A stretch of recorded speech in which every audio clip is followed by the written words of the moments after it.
વર્ણી વેશરમણીય દર્શનમ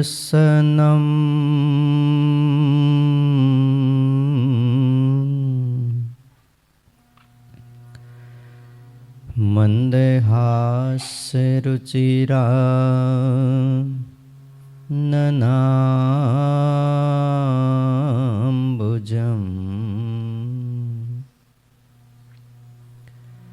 પૂજિતમ સુરનરોત્તમેર્મુદા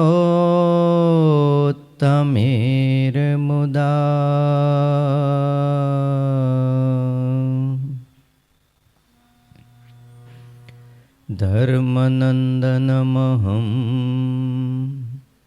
વિચિંતયે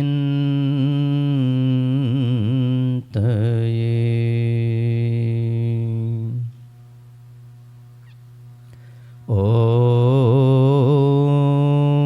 અવતારિણે શ્રી સ્વામિનારાયણાય નમો નમઃ.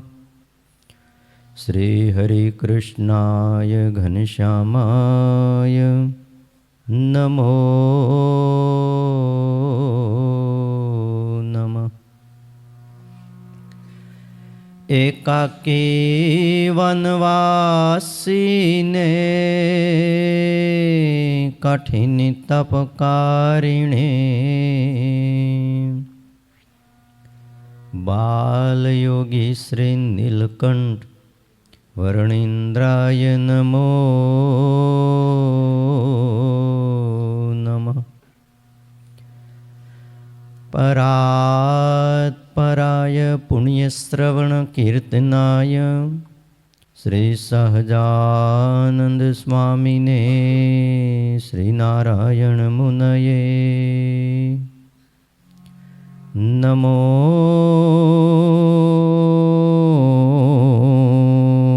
નમઃ. બોલો શ્રી સ્વામિનારાયણ ભગવાનની, હરિકૃષ્ણ મહારાજની, લક્ષ્મીનારાયણ દેવની, ગોપીનાથજી મહારાજની, રાધારમણ દેવની, સિદ્ધેશ્વર મહાદેવની, વિઘ્ન વિનાયક દેવ, કાષ્ટભંજન દેવની જય.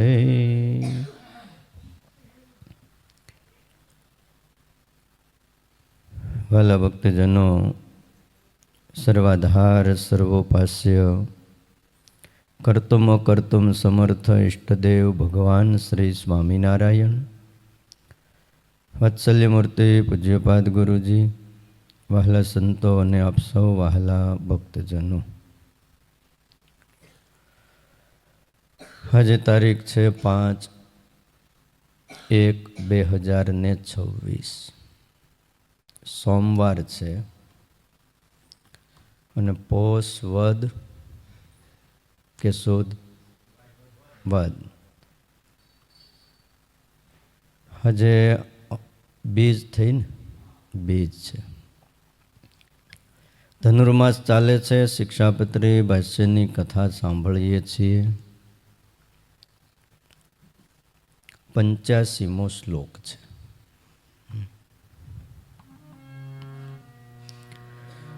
ભૂતાદ્યુપદ્રવે ક્વાપી વર્મનારાયણાત્મકં જપ્યં ચ હનુમન્મંત્રો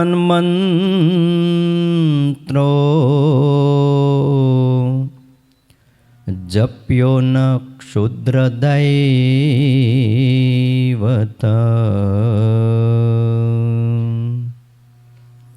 જપ્યો ન ક્ષુદ્રદૈવત.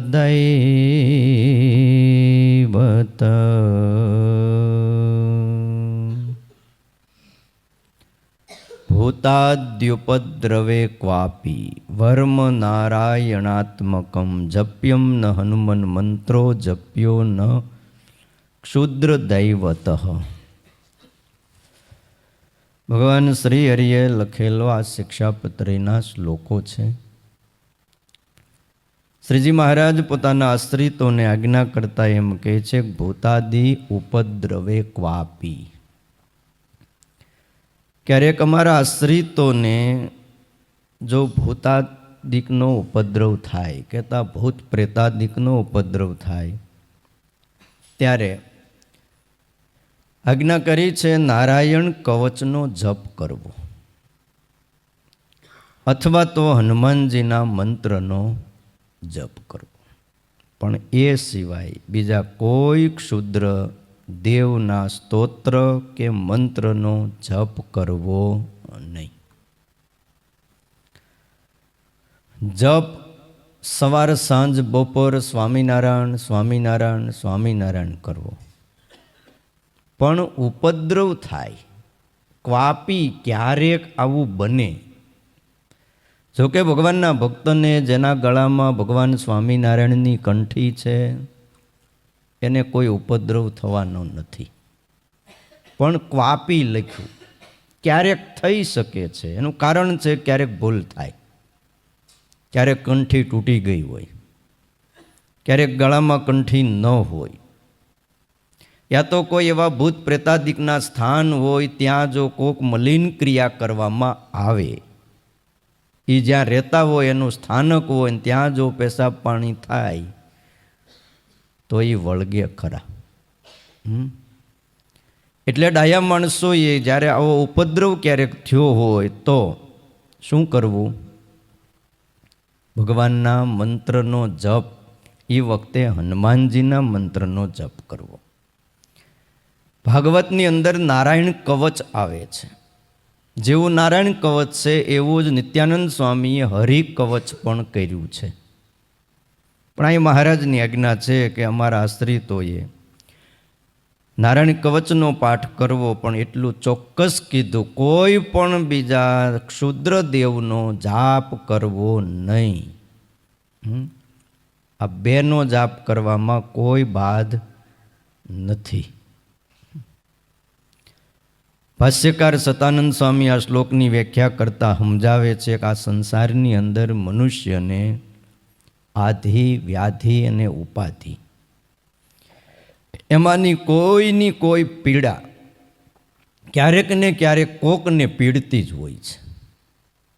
આ શરીર છે ને એની હારે જ અમુક દુઃખ, અમુક ઉપાધિ હારે ને હારે હોય છે.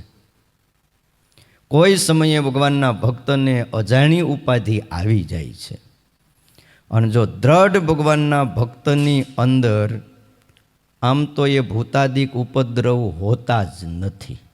ભગવાનનો ભગત ખાલી જ્યાં બેઠો હોય ને ત્યાં પણ ભૂતાદિક નથી આવી શકતા, તો એની અંદર તો ક્યાંથી પ્રવેશ કરે? ત્યારે શ્રીજી મહારાજ એમ કહે છે, ભગવાનના સાચા ભક્તથી ભૂતાદિક મલિન પ્રાણીઓ પણ પવિત્ર થઈ જાય છે. જ્યાં ભગવાનનો ભક્ત જાય છે ત્યાં જગ્યા પણ પવિત્ર થાય છે.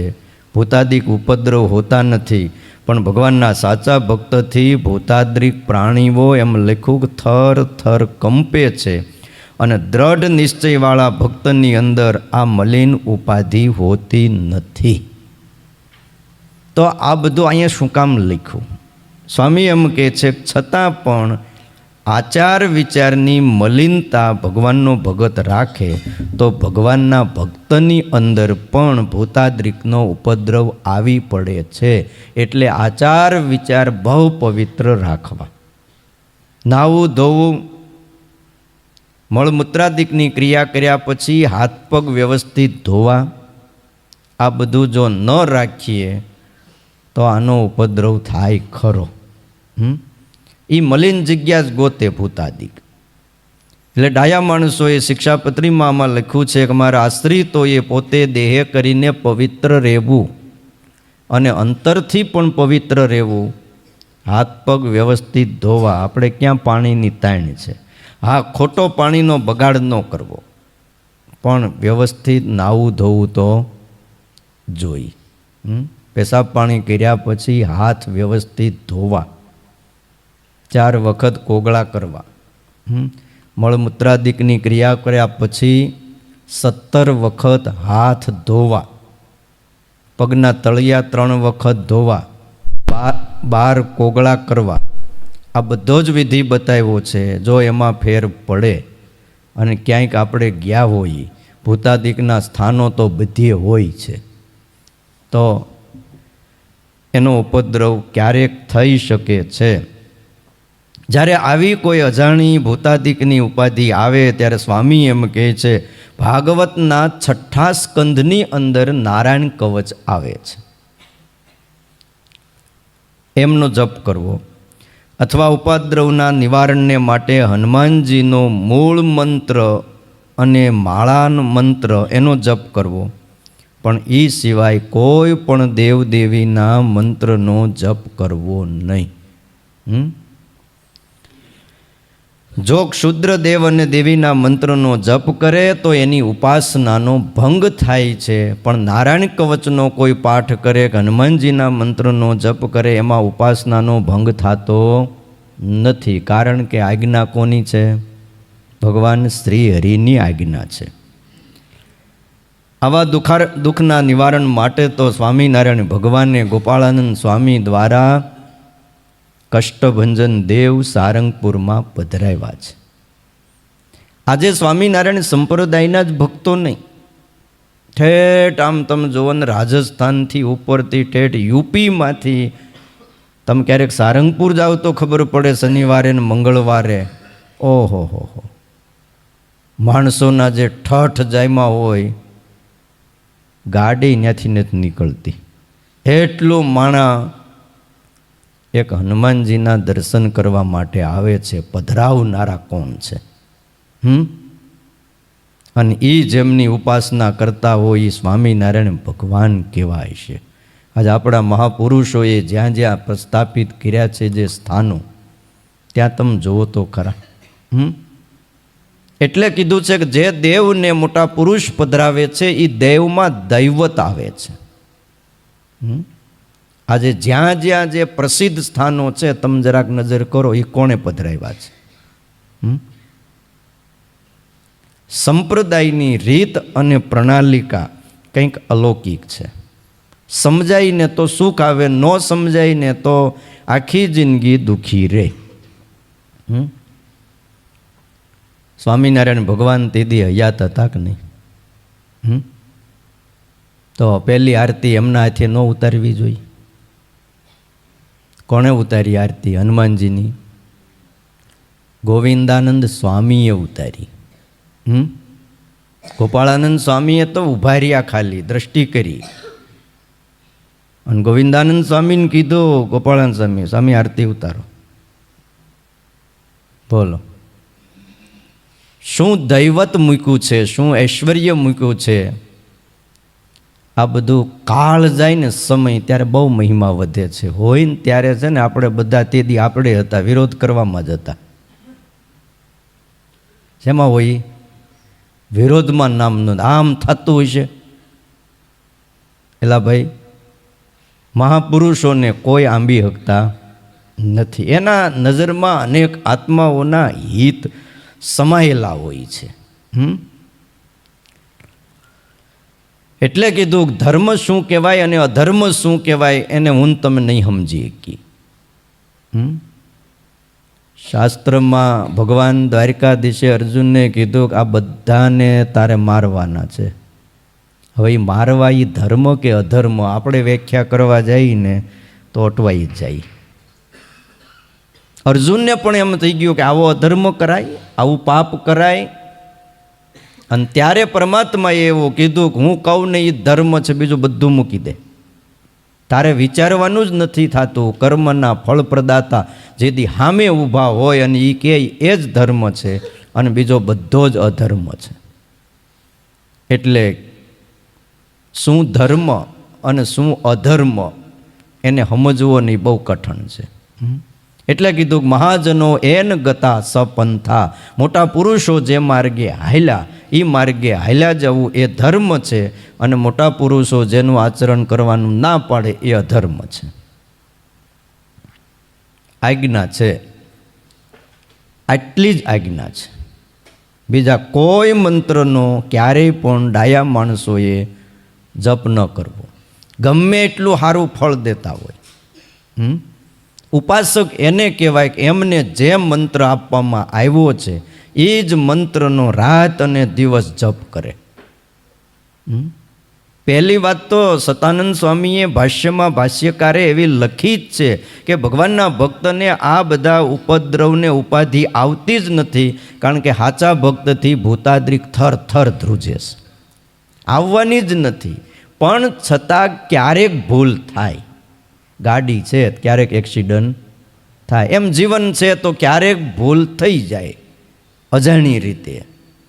એ જ્યાં રહેતા હોય ને ત્યાં જો તમે કાંઈક કરો ને એટલે એ તમારી વાહે આવ્યા વગર ન રહે.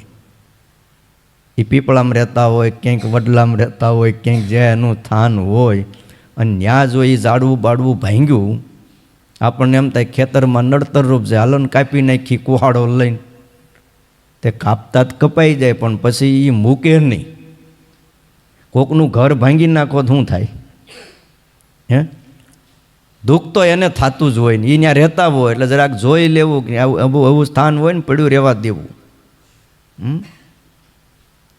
મુક્તાનંદ સ્વામી, ગોપાળાનંદ સ્વામી, ગુણાતીતાનંદ સ્વામી, બાલમુકુંદ સ્વામી, એમણે તો ભૂતાદિકને તો ભાઈ ક્યાંના ક્યાં ભગાડ્યા છે. હાથમાં ખાલી જલની અંજલી લઈને નાખે ને તોય ભૂતાદિક બધા જતા રહેતા. આપણે બીજે ક્યાં ઇતિહાસ લેવા જઈએ? અહીંયા સુરતનો આપણો રામપુરાનો ઇતિહાસ આપણી નજર સામે છે.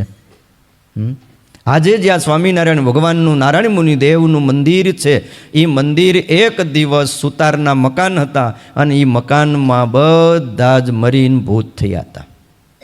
ભાવનગર ગયા હતા દીકરાને પૌણાવા, અને વાહનમાં આવતા હતા અને વચ્ચે વાહન બુડ્યું. એટલે રોરો ફેરીને ધ્યાન રાખવું હો ભાઈ. આમ હારું, પણ હવે ન્યાય આલગ ડોલક થયું પછી કાંઈ રસ્તો નહીં. રોડ ઉપર તો સમજ્યા ગમે ત્યાં આપણે સાઈડ ઉપર ઊભા રહી જઈએ, પણ પાણીમાં શું કરવું?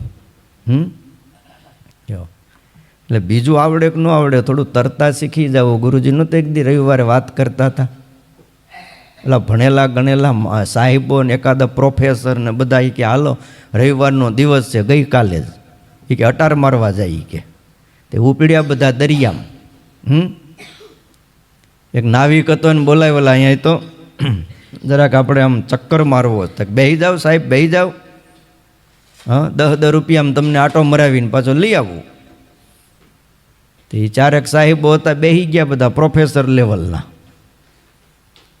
થોડુંક હાલ્યું ને નાવડું, પૂછ્યું એલા અય નાવિક, કાંઈ ભણ્યો ગણ્યો?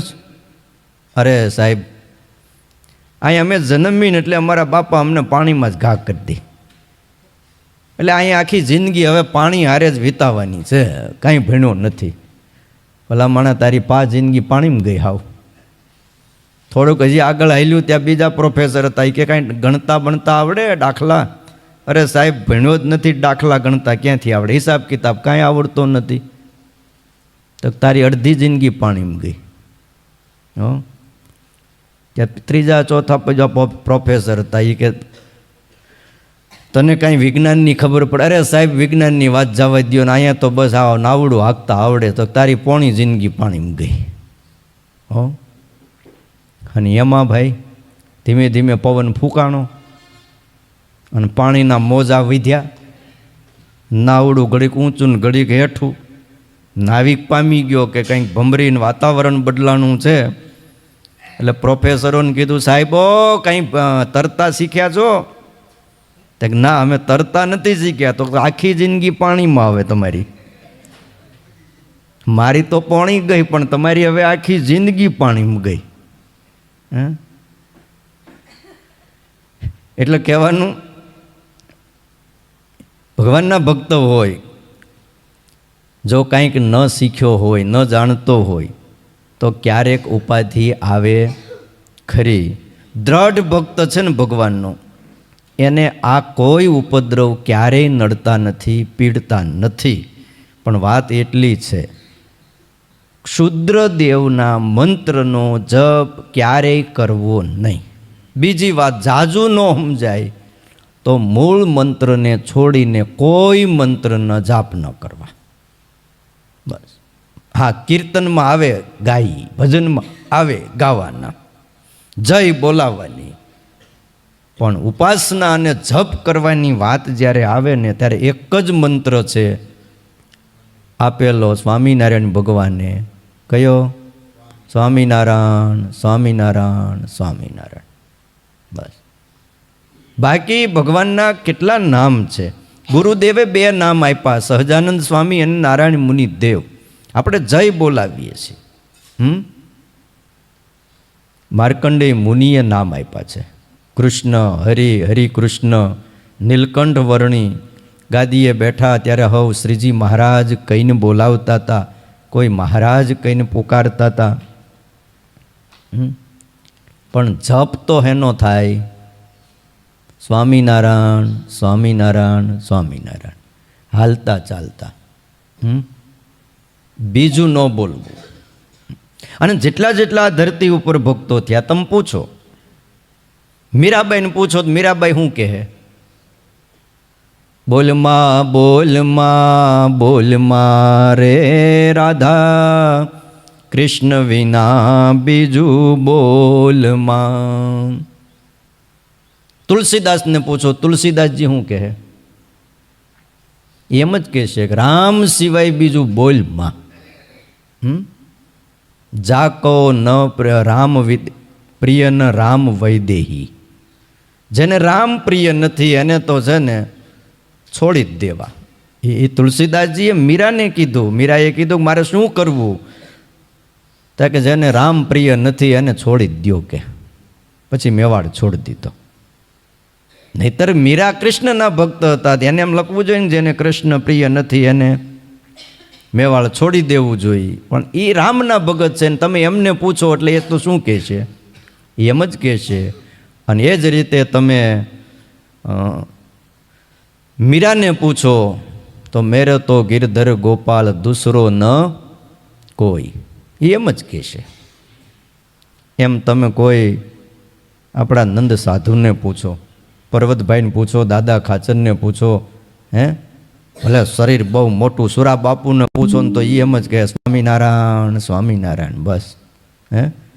આ સત્સંગમાં એવા લક્ષાવધિ હરિભક્તો થયા ભાઈ ભાઈ, અને ટેક પણ એવી રાખી છો. એવા એવા અમુક ભક્તો થયા કે સ્વામિનારાયણ કોઈ ન બોલે તો મુખમાં પાણીનું ટીપું ન મૂકે.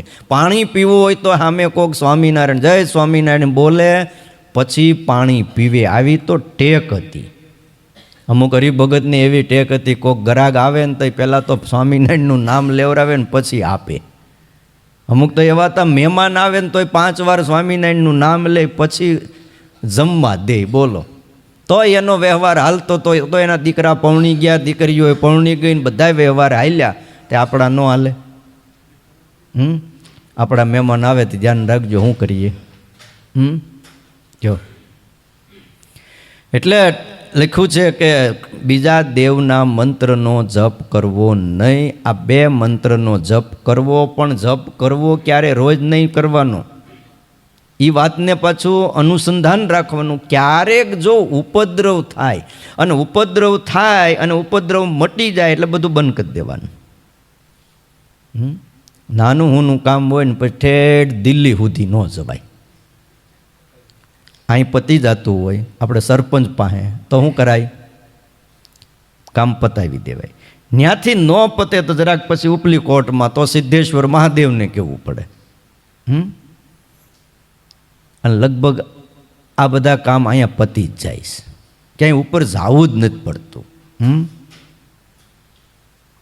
દુઃખ નિવારણ માટે કષ્ટભંજન દેવ ભગવાન શ્રી હરિએ ગોપાળાનંદ સ્વામી પાસે પધરાવ્યા છે. અને હનુમાનજીની આરાધના કરવામાં ઉપાસનાનો ભંગ નથી. મદ આત્મનમ હનુમંતમ યહ સમારાધયિષ્યતિ આરાધિતો અહમેવત્ર ભવિષ્યામિ તેન તું. રામાયણમાં રામચંદ્રજી ભગવાનનું આ વચન છે. મદ આત્માનમ હનુમંતમ, હનુમાનજી એ મારો આત્મા છે. યહ સમારાધિષ્યતિ, જે કોઈ હનુમાનજીની આરાધના કરશે.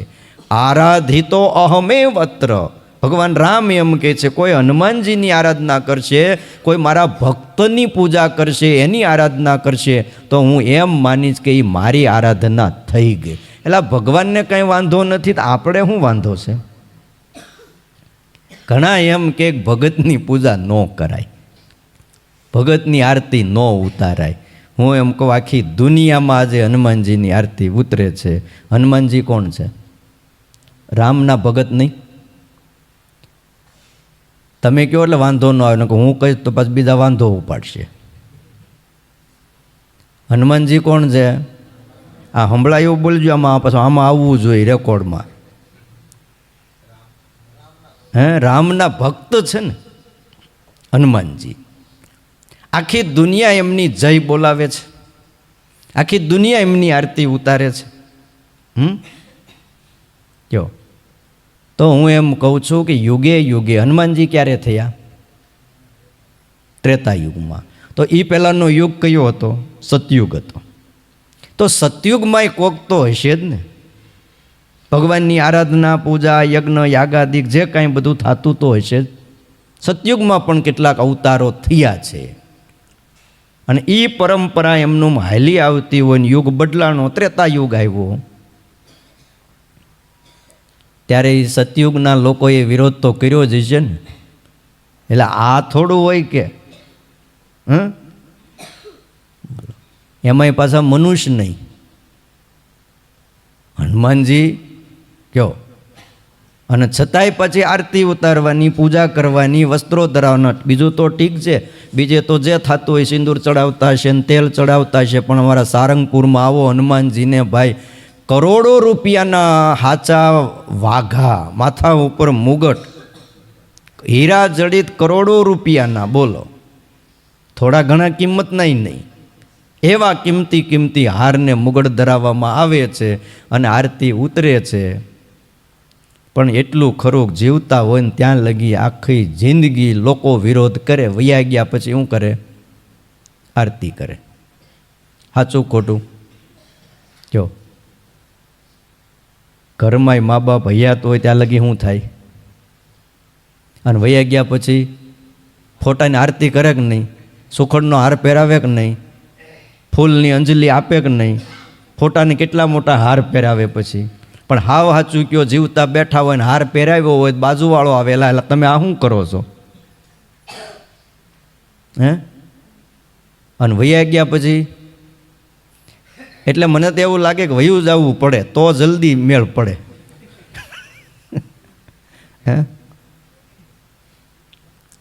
એટલે એવું નથી કે આ જ રીત છે ને આમ જ થાય. ભાઈ જો જય તો રાજા મહારાજાઓની બોલાતી હતી. તમે રાજમાં જાઓ, મોટા રાજાઓના રાજમાં ઘણી ખમ્મા મહારાજા ધીરાજનો જય હો જય હો. એક રાજા સામાન્ય હોય ને એની પણ જયું બોલાતી હોય ત્યારે એ ભગવાનના ભક્તને મુક્તની જય બોલાય તો એમાં કયો બાધ આવી જાય છે અને કઈ ઉપાસના એમાં ભંગ થઈ જાય છે. ઉપાસના એ આંતરિક બાબત છે કે આપણી ભગવાન પ્રત્યેની જે નિષ્ઠા એ અંદરની વાત છે. ખ્યાલ આવ્યો? તમારી ઘરે મહેમાન આવ્યા હોય ને, પતિવ્રતા નારી હોય ને, ભલે પોતાના પતિ સિવાય બીજા કોઈને ન ચાહતી હોય, સંકલ્પ સુધા ના થતો હોય, પણ એ પતિવ્રતા નારી કોઈ મહેમાન આવે ને તો એના પતિની જેમ જ એની આગતા સ્વાગતા, પૂજા, સેવા, અર્ચના જે કાંઈ કરવાનું હોય એ બધું જ કરશે. જો પાટલા ઢાળી દેહે, પીરસી દેહે, સાંજે હોવું હશે તો વ્યવસ્થિત પથારી પણ કરી દેશે. તો એનો અર્થ એવો નથી કે આ પતિવ્રતા નારી નથી. જો તો ખરા પોતાની પતિની સેવા કરે એમ પાછી આની હારે લાગી ગઈ. શું કારણ કે એ હું કામ કરે છે? એ જાણે છે આ કોના સંબંધી છે? મારા પતિના સંબંધી છે.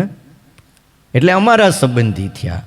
એમ ભગવાનના સંબંધને જે જે પામ્યા છે એની પૂજા, સેવા, અર્ચના આજે નહીં વર્ષોથી થતી આવે છે. આપણે તો હજી ગ્રંથો વાંચ્યા નથી કે બહુ ઊંડાણમાં ગયા નથી. સ્વામિનારાયણ ભગવાન જેદી હયાત હતા અને જેદી કોઈ હરિભગત રસોઈ દેવા માટે આવતા હતા ને રાજુભાઈ, તેદી સંતોને એક એકને પાટલા ઢાળી દેતા. આ તો બુફે થઈ ગયો એટલે હવે અમુક વસ્તુ ન સમજાય, પણ એક એક સંતોને પાટલા ઢાળતા ને સામે બીજો એક પાટલો હોય એના ઉપર પત્તર મૂકતા અને એક એક સંતોની પાસે બબ્બે અગરબત્તી કરાવતા અને હાર પહેરાવતા, પૂજા કરતા અને પછી શ્રીજી મહારાજ પીરસવા માટે આવતા હતા. જેની રસોઈ હોય ને એને પહેલાં એટલું કરવાનું, બોલો. અને પછી એ રસોઈ દેનારા ત્યાં ઊભા રહે અને બધાય સંતોને દંડવટ કરતા. એ ભગા શેઠ હોય કે શિવલાલ શેઠ હોય કે બીજા કોઈ પર્વતભાઈ કે સુરા ખાચર કે જે કોઈ હરિભક્તો આવ્યા હોય રસોઈ દેવા, ક્યારેક ક્યારેક કુંડળથી રાયબામાં તો પટારા ભરીને લાવતા લાડુના. આ રીતે રસોઈ થતી અને પૂજા થતી, સેવા થતી હતી. સ્વામિનારાયણ ભગવાન પોતાના હાથે જે દી સદગુરુ બનાવ્યા ત્યારે મહારાજે પોતાના હાથે આરતી ઉતારીશ. કેટલીક વખત ઉતારીશ. કોની? સાધુની આરતી ઉતારીશ, બ્રહ્મચારીઓની આરતી ઉતારીશ. પોતાના સ્થાને બેહારીને આરતી ઉતારીને પૂજા કરી. કથા કરવા આવે ને વક્તા, પહેલાં પોતે આરતી ઉતારી, પૂજા કરી, હાર પહેરાવીને પછી હામાં બેહતા. આ બધી રીત પ્રસ્થાપિત કરી છે. ભગવાન હું વાત કરતો તો રામચંદ્રજી એમ કહે છે કે આરાધિતો અહમેવ અત્ર ભવિષ્યામિ તેન તું. મારા હનુમાનજીની કોઈ આરાધના કરશે, મારા ભક્તની કોઈ પૂજા કરશે તો હું એમ માનીશ કે એ મારી જ આરાધના કરી ગણાશે અને કામ તો કે હું જ કરીશ. પાછો તમે ભલે મારા ભક્તની આરાધના કરી, પુકાર્યા મારા ભક્તને હનુમાનજીને, પણ એ મારી આરાધના કરી ગણાશે. હનુમાનજીની આરાધના કરવાથી બીજાની આરાધના કરેલી કહેવાતી નથી. એ જ કારણથી ઉપાસનાનો ભંગ થતો પણ નથી. આવો વાલા ભક્તજનો એનો અભિપ્રાય છે. આમાં લખ્યું છે ભૂતાદિ. હવે આદિ શબ્દ છે એટલે તમામ પ્રકારના નડતર અંગે આમાં વહેમ પણ સમજી લેવો. નડવામાં પાછો વહેમે નડતો હોય. કાંઈ ભૂત જ નડે ને પ્રેત જ નડે એવું નહીં. શું નડે? વહેમ. અને આટલો યુગ આગળ આવ્યો છે. આજે લોઢા ઉડતા થઈ ગયા, વગર દોડે વાત થવા માંડી છે. અને અહીંયા બોલી છીએ આજે દેશ વિદેશના કોઈ પણ વિદેશના ખૂણે જઈએ તો લાઈવ ત્યાં પણ એને કથા સંભળાય છે. આ બધું જ થયું. બીજી ઘણી પ્રકારની દવાઓની શોધ થઈ ગઈ. હજી વહેમની દવા શોધાણી નથી. જરાક કંઈક કોકને કહો ને. એકાદો ઈમેલ કરો, કોઈને કહો કે આ વહેમની દવા શોધી નાખે એટલે શાંતિ થઈ જાય. જો પ્રગતિ પામેલા અને પાછળ રહી ગયેલા દરેક દેશમાં વહેમ છે. કાંઈ ભારતમાં જ વહેમ છે એવું નહીં. અમેરિકાવાળાને વહેમ છે કે હમણાં કેમ હરખું હાલતું નથી. મોટા મોટા દેશોને તકલીફ છે, વહેમ છે કે આ યુદ્ધ બંધ કેમ નથી થતા. એને શંકા છે કાંઈક આવું થયું છે, કાંઈક તકલીફ છે. જાપાન અને અમેરિકામાં પણ વાલા ભક્તજનો વહેમ છે. એટલે ડાયા માણસોએ વિચારવું. હે બીજું તો ઠીક છે. મેં એક દી વાત કરી હતી, કદાચ તમને યાદ હોય તો. દાદા તમે તો અમેરિકા ઘણું જઈ આવ્યા ને, છોકરો ત્યાં છે ને, ક્યાંય હોટલમાં તમે અમેરિકામાં ઉતારો કર્યો? એમ તમે ત્યાં નજર કરજો, ત્યાં 13 નંબરનો રૂમ નથી અમેરિકામાં. હા હા, તમે હોટલમાં જાઓ ને તમને તમે નંબર આપે ને તમે નજર કરજો, ત્યાં જે રહે છે એ લોકો એમ કહે છે એને 13 નંબર કાઢી જ નાખ્યો છે. 1 થી 12 ને પછી સીધો 14 નંબરનો રૂમ. હા, 13 નહીં. શું કામ? વહેમ છે, શંકા છે. ખ્યાલ આવ્યો? એટલે આ વહેમની કોઈ દવા નથી. રશિયા જેવો દેશ, મોટામાં મોટો દેશ કહેવાય છે રશિયા. એટલે પણ ખરાબ નસીબને ખાળવા માટે એમ કહેવાય છે કે 3 વાર ડાબી બાજુ નમીને થૂકી લે તો ખરાબ નસીબ છે એ હટી જાય કે હા 3 વાર ડાબી બાજુ આમ જરાક અવલ બાજુ મોઢું રાખી અને શું કરવાનું? થૂકી લેવાનું. લો બોલો, આ વહેમ. હવે આની દવા થાય કોઈ દી? અને બીજના ચંદ્રને જોઈને ખિસ્સું સંભાળવું, આવો પણ એક વહેમ છે. લો ભાઈ, ડોલરને ચાંદીનો સિક્કો ખેલાડીઓ ખિસ્સામાં રાખે છે. જેટલા ખેલાડીઓ છે મોટા મોટા, એ એમ જ માને છે કે ચાંદીનો સિક્કો કાં ડોલર જો ખિસ્સામાં હોય ને તો આપણી જીત થાય. તમે તપાસજો ખિસ્સા એના. હારા હારા ખેલાડીઓ. હવે આ બધા વહેમની કોઈ દવા?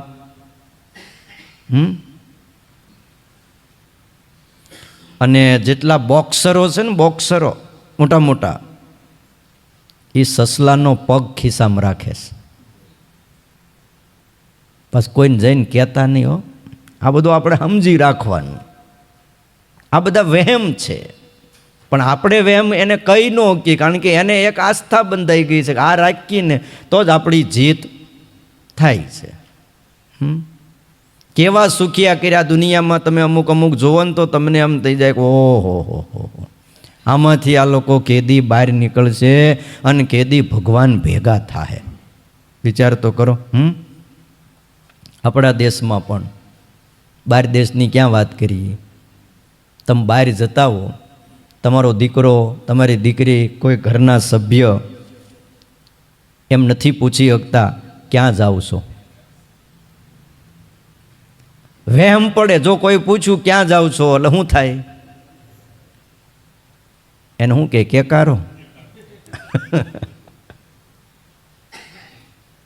અને ઘણા ઘણા સત્સંગ નથી પછી ખીજાઈ પણ જાય. આ ટાણે તારે હું પૂછવાની જરૂર છે? જ્યાં જતા હોય ને તેલમાં જઈશ કે પછી ખીજાઈ જાય. કોઈ પણ વ્યક્તિ બહાર જવા નીકળે ત્યારે ખાવાનું નામ ન લેવું. આવા પણ અમુક અમુક ગામમાં બધા વહેમ છે. અરે ભાઈ, બિલાડી આડી ઉતરે ને તો આગળ ન વધવું, આવો પણ આપણા દેશમાં વહેમ છે. છે કે નહીં? હું એમ કહું, બિલાડીના અપશુકન થાય છે કે બિલાડીને આપણા થાય છે, મને તો એ જ નથી સમજાણું.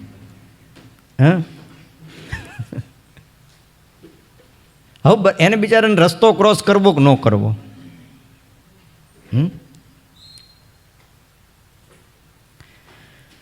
દૂધ ઉભરાઈને તોય એમ માને છે કે અશુભ થયું. છીક આવે છે તોય આપણા દેશમાં એમ માને છે કે અશુભ થયું. હા, વડોદરાની કથા છે, બહુ લાંબી કથા છે, અત્યારે કરીએ પછી પૂરી નહીં થાય. બાપુ સાહેબના દીકરા કે દીકરાના લગ્ન હતા ને એમાં આ કામ થયેલું. અને બહુ મોટો પ્રસંગ બની ગયો છે. એટલે ઘણાને એવું છે, છીક આવે ને તો એમ માને અપશુકન થયું, દૂધ ઉભરાય તો અપશુકન થયું. અને અમુક દિશામાં અમુક કાળે જાઓ તો એમ કહે છે કે કાળ નડે છે. આવા પણ છે. અરે, ઘરમાં કોઈ વ્યક્તિનું મૃત્યુ થાય કે અણબનાવ બને તો પણ ઘણા ઘર બદલી નાખે છે. ભાઈ, કાળ સમય આવે ત્યારે એનું મૃત્યુ તો એ ઘરમાં હોય કે બહાર હોય કે રસ્તા ઉપર હોય, ગમે ત્યાં થવાનું છે. પણ ઘણાને એવું બસ નક્કી થઈ જાય કે આપણે અહીં મકાન રાખ્યું ને એટલે કે આપણે આમ થયું.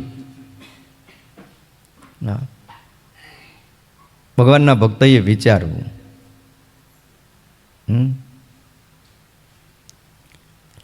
નરસિંહ રાવ થઈ ગયા, એણે 2 વાર આવી રીતે ઘર બદલ્યા છે.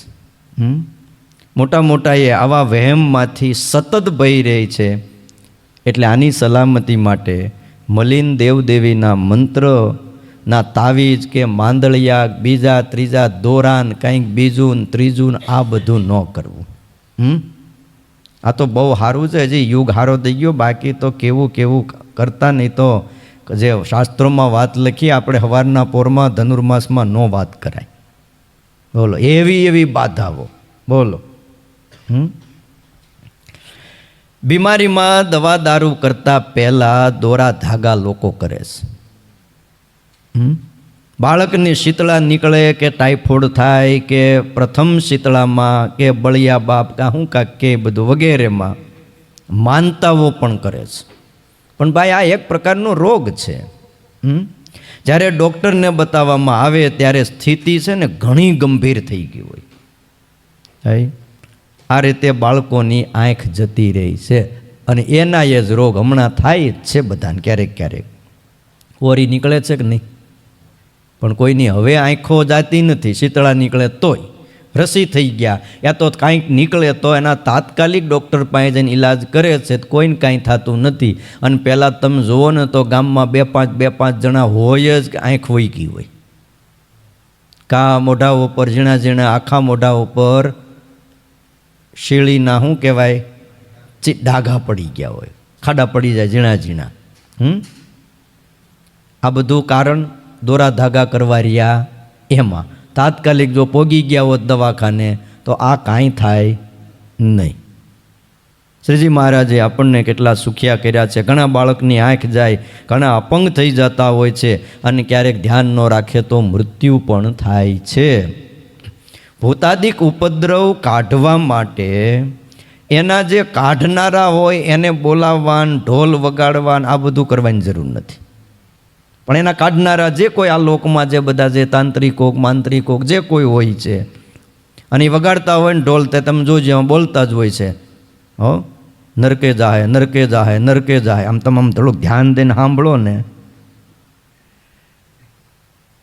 અને ત્યાં ઓલો કાંસાની જોડી લઈને પાછો વગાડતો હોય. નકરું ખાલી ઓલું આમ ઢોલકી ન વાગતી હોય, કાંસાય વાગતા હોય છે. અને કાંસા વાગતા હોય તમારે ધ્યાન દે. ઓલા આમ વગાડતા નરકે જાય નરકે જાય, કાંસા વાગતા હોય કોણ કોણ કોણ કોણ કોણ કોણ કોણ કોણ કોણ કોણ જાહે કે. અને ત્યાં ઓલો ધૂતકારી મારે હવ જાહું કે. હવ એટલે આપણે આપણી ભાષામાં શું કહેવાય, આ બધાય જાહું. આમાં એક કોઈ બાકી રહેવા નથી આમાંથી. કેવો આ બધા વહેમમાંથી બહાર નીકળવાની જરૂર છે. કોઈની આપણે નિંદા ટીકા કે ઓલું નથી, પણ જે ખોટા વહેમો છે એને તો સમાજમાંથી પળે પળે દૂર કરવા. ખોટા જે કુરિવાજો છે એને તો જેટલા ધરતી ઉપર મોટા મોટા જે થયા છે સમાજ સુધારણાવાદીઓ એણે પણ એ વહેમોને દૂર કર્યા છે. જેમ સતી પ્રથાનો જે એક રિવાજ હતો એ કુરિવાજ જ હતો કે પતિ મૃત્યુ પામે એટલે પછી પાછળથી બાઈને અગ્નિમાં હળગાવી દેવાની. ઓલી બાઈ ના પડે ભાઈ મારે સતી થવું નથી, રહેવા દો ને હું ક્યાંક બીજે ગોતી લઈશ આસુ પાતળું. તો કે ના પતિ ગયો એટલે તું પતિ જ ગઈ. એટલે પરાણ્યા બધા ભેગા થઈને અગ્નિમાં બેહારી દેતા. બોલો, આ બધા કુરિવાજો હતા. દીકરીને દૂધ પીતી કરવાના રિવાજ પણ કુરિવાજો હતા જે સમાજમાંથી સ્વામિનારાયણ ભગવાને દૂર કરાવ્યા છે. ત્યાર પછી ઘણા સમાજ સુધારણાવાદી થયા ને એણે બધી ચળવળ ચાલુ કરી. તે ઇતિહાસમાં નામ એના લખાણા, પણ 200 વર્ષ પહેલાંના ઇતિહાસ તમે જુઓ. સ્વામિનારાયણ ભગવાન જ્યાં જ્યાં ગયા છે ત્યાં જ્યાં રિવાજો હતા અમુક ક્ષત્રિય કુળમાં ત્યાં એમને વાત કરી, સત્સંગી કર્યા ને કીધું ના દીકરી છે એ શક્તિ કહેવાય છે, એનું આવી રીતે અપમાન કરાય નહીં. અને બધા કુરિવાજો દૂર કરે. મહારાજે પોતાના ચરણ પકડાવ્યા ક્ષત્રિયો પાસે કે આજથી પ્રતિજ્ઞા કરો મારા ચરણ પકડીને કે ગમે એવું થઈ જાય, ગમે તે થાય, પણ દીકરીને દૂધ પીતી કરવાની, કહેતા દીકરીનો હત્યા કરવાની નહીં. દૂધ પીતી એટલે આમ પગ પકડે અને પછી દૂધનું તપેલું ભર્યું હોય એમાં માથું બોળી દે. કોઈ પૂછે શું કરો છો તો કે બા દૂધ પીવે છે. આમાં દૂધ પીવે કે જીવ વયો જાય કયો. પણ આ બધા રિવાજો ક્યાંક ક્યાંક હતા. આજે સમાજમાં બહુ સારું છે. આજે ઠેર ઠેર તમે જુઓ દીકરીને સન્માનો, દીકરીને વધાવો, દીકરીને ભણાવો, આવા બધા ક્યાંક ક્યાંક સૂત્રો લખીને પણ સમાજમાં સુધારણા ઘણી કરવામાં આવી છે. ભલા ભક્તજનો,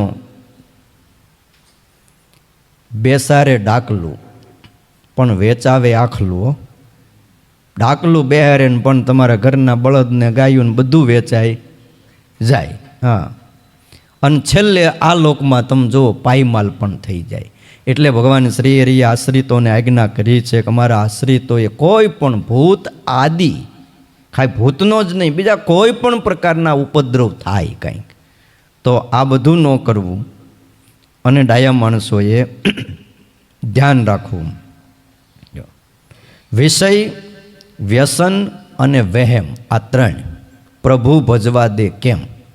વિષય, વ્યસન અને વહેમ પ્રભુ ભજવા દે કેમ? આ ત્રણ એવા છે. એક તો વિષય એવા છે, બીજા વ્યસન એવા છે, અને ત્રીજું વહેમ એવું છે કે એ ભગવાન ભજવા દે એની જે હરિભક્ત હોય એણે મંત્ર જંત્રમાં જો પ્રતીતિ કરે તો એ સત્સંગી હોય તો પણ એને અર્ધો વિમુખ જાણવો. એમ સ્વામિનારાયણ ભગવાન અંત્યના મધ્યના 38મા વચનામૃતમાં બોલ્યા છે. હરિભગત હોય, મંત્રમાં કે તંત્રમાં સહેજ પણ પ્રતીતિ આવી. કયો મંત્ર? સ્વામિનારાયણ મંત્ર. એ મંત્ર સિવાય એને બીજે સહેજ પણ પ્રતીતિ આવી એટલે એ અડધો હરિભગત થયો, અડધો કપાઈ ગયો. સાધુ હોય તોય અને હરિભગત હોય તોય. એટલે એટલી દ્રઢતા રાખવી, દુઃખ કાંઈ પણ આવે ભાઈ આપણે જરૂર હોય ત્યાં પ્રગટ બેઠા છે, કયો ને એ સાંભળે જ છે. વચનામૃત એમ કહે છે કે હરિભગત હોય ને મંત્ર તંત્રમાં કોઈ પણ મંત્ર હોય, કોઈના પણ હોય ને, હા, તો પણ નથી જપાતા. એ જપવા માટેના અમુક પ્રકાર બતાવ્યા છે. ભાઈ એવી અમુક ઉપાધિ તમારે આવે ત્યારે એને અમુક દિવસ તમે જપી શકો, પણ એ પૂરું થાય એટલે તમારી મંત્રને તરત હંકેલીને પછી મૂકી દેવો પડે છે. ગોપાળાનંદ સ્વામીનો મંત્ર છે, એનો પણ 21 દિવસનું અનુષ્ઠાન બતાવ્યું છે. કેટલા દિવસનું? 21 દિવસનું. એમાં પણ બ્રહ્મચર્ય પાળવાનું. 21 દિવસ પહેલાં તો ઉપવાસ કરવાના. ઉપવાસ ન થઈ શકે તો ફરાળ કરવાનું અને ભોંય ઉપર આસન કરવાનું, ઘીનો દીવો જગતો રાખવાનો અને એકદમ પવિત્રપણે રહી અને દિવસના આટલા મંત્ર જપવાના જ. આ બધા એના અનુષ્ઠાનને, અને દિવસે ઊંઘ લેવાની નહીં. અને આવી રીતે કરો તો એ મંત્ર કામ કરે. ને જો એમાં ફેર પડ્યો તો બસ આ મંત્ર ઊંધાઈ પડે. તો એની કરતાં છે ને ઊંઘ આવે તોય ભલે, નાયા હોય તોય ભલે, ન નાયા હોય તોય ભલે, ગાડી ઉપર બેઠા હોય કે રિક્ષામાં બેઠા હોય કે ફોર વ્હીલમાં બેઠા હોય કે હોડીમાં બેઠા હોય, સ્વામિનારાયણ, ખુરશીએ બેઠા હોય તોય ભલે ને, હેઠા બેઠા હોય તોય ભલે, હોસ્પિટલમાં બેડ ઉપર સૂતા હોય તોય સ્વામિનારાયણ સ્વામિનારાયણ આ મંત્ર જપાય છે. જો બીજા મંત્ર જંત્રમાં પ્રતીતિ આવે, વચનામૃત એમ કહે છે એને અર્ધો વિમુખ જાણવો. જંત્ર મંત્રમાં પ્રતીતિ તો ગુણ બુદ્ધિવાળો સત્સંગી હોય એને આવે છે, પણ ખરા હરિભગત હોય છે એમ લખ્યું કે એને કોઈ પણ મંત્ર જંત્રમાં પ્રતીતિ આવતી નથી. અંત્યનું 33મું વચનામૃત વાંચો. ધન, દોલત, સ્ત્રી અને પુત્ર આદિક પદાર્થ એને માટે કોઈને વિશે આસ્થા આવે નહીં એવા તો સત્સંગમાં ગણતરીના હરિભગત હોય છે એમ વચનામૃત કહે છે. કોઈક ધન માટે, કોઈ દોલત માટે, કોઈ સ્ત્રી અને પુત્ર માટે, કોઈ આ લોકમાં કંઈક આપણું બરાબર જામી જાય સત્તા, એના માટે પણ આજે ઘણા આપણા સત્સંગી અને સાધુઓ પણ બીજા મંત્રના જપ કરે છે. બહારથી દેખાડે કે અમે સ્વામિનારાયણના, બાકી આંતરિક બીજી સાધનાઓ પણ ચાલી રહી છે. ડાયા માણસોએ આ કરવું નહીં. કરે તો એમ લખ્યું કે ગણતરી, આમ કહેવાય અડધા સત્સંગી છે. આ નથી થતું. શું જરૂર છે? અન્ન અને વસ્ત્ર, આબરૂ, જે કાંઈ કહો આપણા વ્યવહારો, એ બધા કોણે માગી લીધા છે? ભગવાને. કે હું મારા સત્સંગીને અન્ન વસ્ત્રથી દુઃખી થવા નહીં દઉં. પછી હું જોઈ? ધાર્યા આપણા વ્યવહારિક સાંસારિક કામ હોય, દીકરા દીકરીના લગ્ન કે બીજું ત્રીજું જે કાંઈ વ્યવહારો, એ પણ જવાબદારી તો કોણે લીધી છે? ભગવાને. એટલે ભાઈ નરસિંહ મહેતાના 52 કામ કરી ગયા, એણે કોઈ મંત્રના જાપ ન કર્યા. એણે કયા મંત્રનો જાપ કર્યો? શ્રી કૃષ્ણ શરણમ મમ. હે, બસ ભગવાન કૃષ્ણના જ મંત્રનો જાપ. નકર એમને કાંઈ ઉપાધિ ઓછી હતી? નકર રહેતા હતા નજીકમાં જઈને દાતારની માનતા કરી હોત તો નરસિંહ મહેતાએ વાંધો શું હતો? નજીક જ હતા ને. આપણે ગીરના જુનાગઢ હે દત્તાત્રેયના પગલાં પાઈને છે જ ને બધી. બિચારાને કાંઈ કોઈ ઘી ન જ દેતું. હું 500 ગ્રામ કિલો ધનુર્માસમાં શીરો કરવો હોય તો ગોતવા જવો પડતો. પણ તોય એણે કૃષ્ણના મંત્ર સિવાય બીજા મંત્રનો જાપ નથી કર્યો. મેં બીજું કાંઈ નહીં. જે ગમે જગતગુરુ દેવને એનો ખરખરો ફોક કરવો. જે મારા જગતગુરુ દેવને ગમે એનો પછી ખરખરો અહીંયા હું કરવો કે એની ઈચ્છા આવી છે. નકર એક સમયના સાર્વભૌમ સમ્રાટ રાજા હતા નરસિંહ મહેતા. આખું ધરતીનું રાજ એનું હતું. મુચકુંદ રાજા હતા. ભાગવતમાં લખ્યું, તમે વાંચ્યો, સ્પષ્ટ લખ્યું છે. મુચકુંદ રાજાએ કીધું મારી મુક્તિ કરો. ત્યારે ભગવાન કૃષ્ણએ કીધું એકાદો જન્મ લ્યો, મારી ભક્તિ કરો અને જગતમાં ભક્તિનું પ્રવર્તન કરો. અને એ જ મુચકુંદ રાજા જેની ગુફા પણ આજે છે ને આપણે ગિરનારમાં, હે, એ જ મુચકુંદ રાજા તમે વિચાર કરો બીજા જન્મે નરસિંહ મહેતા થયા. હવે મુચકુંદ રાજા હતા તે કેટલું મોટું રાજ હતું. સતયુગના રાજાઓ આ બધા, હે. અને કળિયુગમાં એને નરસિંહ મહેતા તરીકે જન્મ મળે. પણ ઠાકોરજી ક્યારેક ક્યારેક કરે ને ક્યારેક ક્યારેક આપે તે એટલું બધું આપી દે છે, અને ક્યારેક ક્યારેક ન આપે ને તે બોલો હવે તમે ચોપડવા, રોટલી ચોપડવા થોડુંક ઘી ન મળે, ખાવાનું ન મળે, આવી પરિસ્થિતિ મૂકી દે છે. પણ ભગત ક્યારેય ફરિયાદ નથી કરતો પ્રભુ તમે આવું કેમ કર્યું છે. એની લીલા છે, એમની ભક્તિ છે. એટલે વાલા ભક્તજનો, શ્રીજી મહારાજ એમ કહે છે કે અમારા આશ્રિતોએ બીજે ક્યાંય પ્રતીતિ કરવી નહીં. હવની પાસે સ્વામિનારાયણ મંત્ર જપાવવો, એનો જ જપ, એનું જ ભજન, એનું જ ધ્યાન. બાકી બીજા મંત્રમાં બહુ પડવું નહીં. અને એ કરશો એટલે ભાઈ બધું થવાનું છે. અને બહોત ગઈને થોડી રહી. હવે આમ જુઓ તો બહોત ગઈને થોડી રહી છે. હવે થોડા હાટું છેલ્લે હું કામ ઓલું કરવું? આટલી જિંદગી પસાર થઈ ગઈ ને આમાં કાંઈ ધારેલા કામ અટક્યા ખરા? ઘનશ્યામભાઈ કંઈ અટક્યું? ધારી પછી હવે બાકીના છે એ નહીં પૂરા થાય, થઈ જ જશે. જો શ્રીજી મહારાજે 1862માં ગામોગામ પત્ર લખાવ્યો. તો છેલ્લી એક વાત કરી દઉં. અનિર્દેશથી લિખાવિત સ્વામી શ્રી સહજાનંદજી મહારાજના સર્વે સત્સંગી બાઈ ભાઈ નારાયણ વાંચજો. આ પત્ર લખવાની સ્વામિનારાયણ ભગવાનની એક પ્રણાલિકા રીત આ રીતે હતી. અનિર્દેશથી લિખાવિત. ક્યાંથી? અનિર્દેશ એટલે જેનો નિર્દેશ ન થાય કે હું ક્યાંથી આવ્યો છું, તમે બતાવી જ ન શકો. એવું જે ભગવાનનું અક્ષરધામ, ત્યાંથી લીખાવીંત એમ કહે છે. બીજું લખવા કારણ કે મનુષ્યને જેવું પોતાનું પ્રારબ્ધ હોય એને અનુસારે દેહને સુખ દુઃખ થાય છે. આ હરિભગત હોય તોય થાય, સાધુ હોય તોય થાય, આચાર્ય હોય તોય થાય.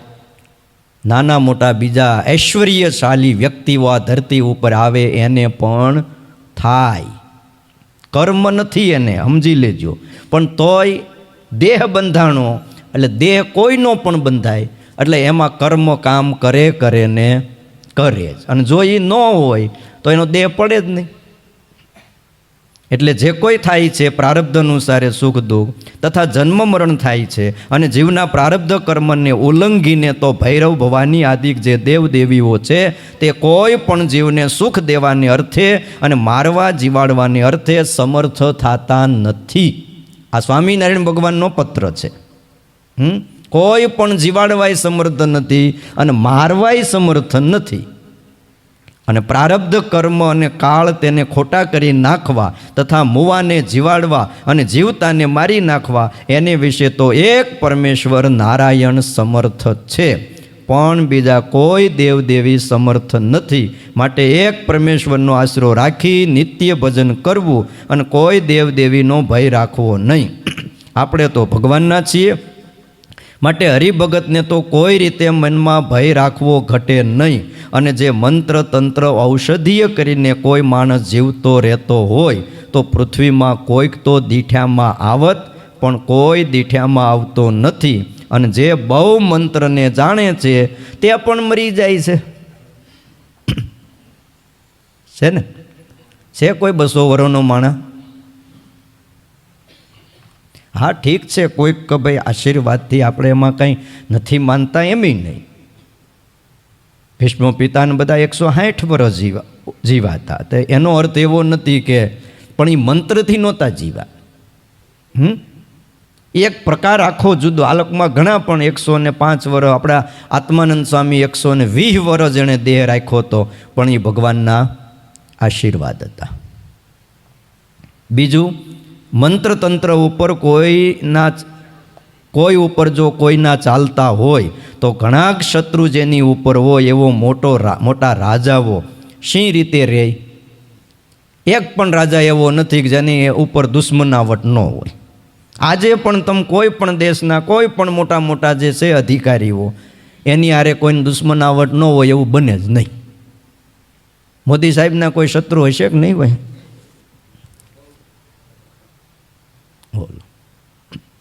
અને જંત્ર મંત્ર કરીને સિદ્ધિ થતી હોય તો લાખો રૂપિયાના ખર્ચીને રાજાઓ લશ્કર રાખે છે, આયુધ સામગ્રી રાખે છે.